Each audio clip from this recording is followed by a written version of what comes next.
Stevan Mojsilović, 50-godišnji stručnjak, u karijeri je bio trener Pančevačkog Dinama, Mogrena iz Budve, Mladog Radnika iz Požarevca, slovenačkih Dom Žala, Beogradskog Grada, Malavana iz Irana, a donedavno je predvodio subotički Spartak. Na kormilo jagodinskog superligaša dolazi sa jasnim ambicijama, da se krene sa boljim rezultatima. Ja Jagodinu doživljam kao jedan veliki klub koji u proteklih nekoliko godina, to vi znate i bolje od mene, osvojio trofej u kupu, pravio dobre rezultate, igrao u Evropi i uvek kad sam ovde dolazio gledao sam kako je ovo jedna lepa, sređena domaćinska kuća. Sad sam se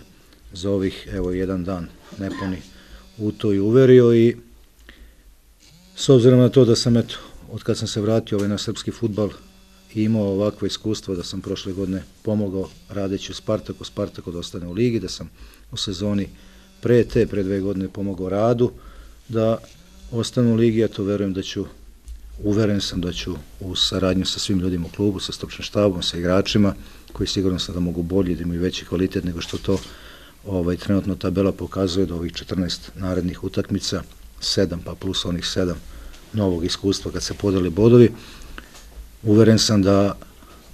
ćemo ostati u ligi i da će Jagodina i iduće godine biti superligaš. Podsećamo, u šampionatu Superlige Srbije Jagodina u subotu sa početkom u 14 časova dočekuje OFK Beograd.